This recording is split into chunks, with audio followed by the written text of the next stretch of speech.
तो आपकी भक्ति, आपके भाव से और जो भी आप दवा जो ग्रहण करते हैं वो आपके शरीर को, आपके दुख और दर्द को वो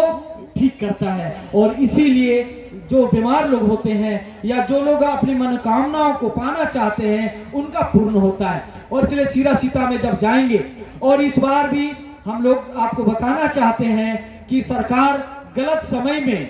जो हमारा जो बसंत पंचमी,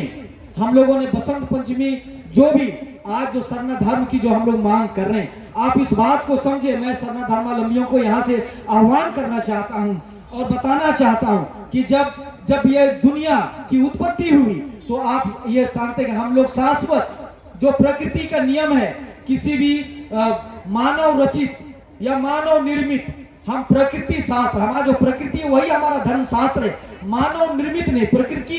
के द्वारा जो स्वयं निर्मित है, जो चंद्रमा है, सूर्य है, हवा है, अग्नि, सारे जो प्रकृति है उसी के द्वारा, उसी के नियम के अनुकूल हम चलने का प्रयास करते हैं। और इसलिए मानव रचित, मानव द्वारा बनाया गया, और इसलिए दुनिया जब से उत्पत्ति हुआ है तब से प्रकृति का नियम जो चल रहा है, और इसलिए हम उस गुरुवार को मानते हैं। और इसलिए जितने भी धर्म उत्पत्ति के बाद, चाहे वो हिंदू हो, सिख हो, जैन हो, बौद्ध हो, ईसाई हो, इस्लाम हो, जो भी धर्म यहाँ पर आया है, सभी धर्मों के पैगंबर हैं, सभी धर्मों के उनके जो उपदेशक हैं। लेकिन हमारे धर्मों में प्रकृति को ही प्रथम माना गया है। धर्म में तो सिंहभोंगा के नाम पर हमने कोई भी उसका मूर्त रूप नहीं दिया है, लेकिन एक हमारे पूर्वजों ने एक शक्ति कुटा के रूप में यहाँ पर स्थापना किया है, लेकिन मूर्त रूप में किसी भी भगवान का मूर्ति नहीं बनाया गया है। और इसीलिए हम निराकार रूप में इस शाश्वत शक्ति को, उस परमात्मा की शक्ति को मानते हैं। और इसलिए जो बसंत पंचमी के दिन में जो सरस्वती पूजा जो किया जाता है,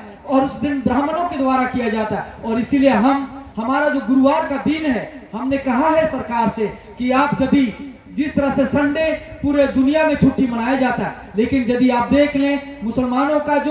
जो शुक्रवार का दिन होता है, वो उस दिन चाहे उन्हें छुट्टी मिले या ना मिले, वो उस दिन वो लोग जाते हैं। नौकरी पेशा में रहने वाले, स्कूल कॉलेज जाने वाले भी उस दिन का शुक्रवार को वो लोग अपना उसको मन्नत मांगते हैं। उसी तरह जो हिंदू धर्म मानने वाले मंगलवार करते हैं, और शनिवार को भी लोग मानते हैं, बृहस्पति भी मानते हैं। तो हमारा विश्वास और आस्था जो गुरुवार का दिन है, और इस दिन के लिए आज जो हम उपस्थित हुए हैं, तो जो लोग ड्यूटी चले गए हैं, जो स्कूल चले गए, आज तो छुट्टी का दिन है, लेकिन आएंगे दिन आप समय जल्दी निकाले, आप नहीं जा पाते हैं, लेकिन आप जहां पर हैं उसी जगह से आप समय निकाल के प्रार्थना कर सकते हैं। और इसलिए सरकार से हम लोगों ने डिमांड किया है कि यदि आप हमें हमारी पहचान देना चाहते हैं, तो हमारी पहचान, हमारे पूर्वज गुरुवार के दिन बेटी विदा नहीं करते हैं शादी विवाह में, गुरुवार के दिन में मदिरा पान नहीं करते हैं, हल कोड़ी नहीं करते हैं। इस तरह से हमारे पूर्वज ग्रहों का सम्मान दिया है, पृथ्वी की रक्षा करने वाला ग्रह का सम्मान दिया है, जहाँ सभी धर्म मानने वाले, इस संसार के चराचर जगत के जितने जीव जंतु है, इस पृथ्वी में रहने वाले सभी लोगों की रक्षा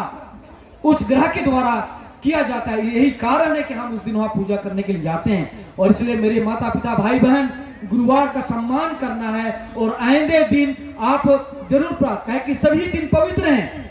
हर दिन पवित्र है, लेकिन एक दिन माना गया हमारे पुरखों के द्वारा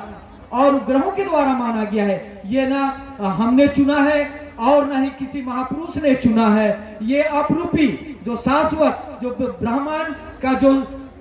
जो प्रकृति का जो ग्रह है उसी के अनुसार इसको बनाया गया है। और इसलिए हम लोग उस दिन भी जुटेंगे, गुरुवार के दिन, जो हमारा 5 तारीख का जो गुरुवार का सीरा सीता सृष्टि स्थल में जो हम पूजा करेंगे, और वहां गोत्र के द्वारा 2 और 3 को जो पूजा होगा। तो चलिए आप सबों को ढेरों सारी शुभकामनाएं कि आप यहाँ पर आए हैं, दिन दुनी रात चौगुनी, आपका जीवन आप तरक्की करें, आगे बढ़ें। और इस 9 वर्ष के लिए अंग्रेजी माह का जो हमारे भारत के देश के संविधान के अनुसार दुनिया के सभी देश इस दिन को मानते हैं, और इसलिए हम प्रकृति उपासक हैं। और हमारा जो प्रकृति 9 वर्ष अब आने वाला है, हमारे लिए बड़ी खुशी की बात है कि हम 365 दिन, अब जो 365 दिन संविधान के अनुसार यह महीना जो है या यह साल जो है ये 9 वर्ष हुआ। अब इस 9 वर्ष में हमारा कौन कौन सा पर्व आएगा, इसके बाद हम अभी जो मनाने जा रहे हैं कोहा बिंजा, और इसके बाद हमारा जो आएगा सरहुल फग्गू पर्व आएगा, सरहुल आएगा, करम आएगा, जतरा आएगा और इस तरह से कई त्योहार आएंगे 2026 में। तो ये जितने भी त्योहार आएंगे 2026 में, इन त्योहार को हमको बहुत सुंदर से मनाना है और जिस तरह से 25 में हम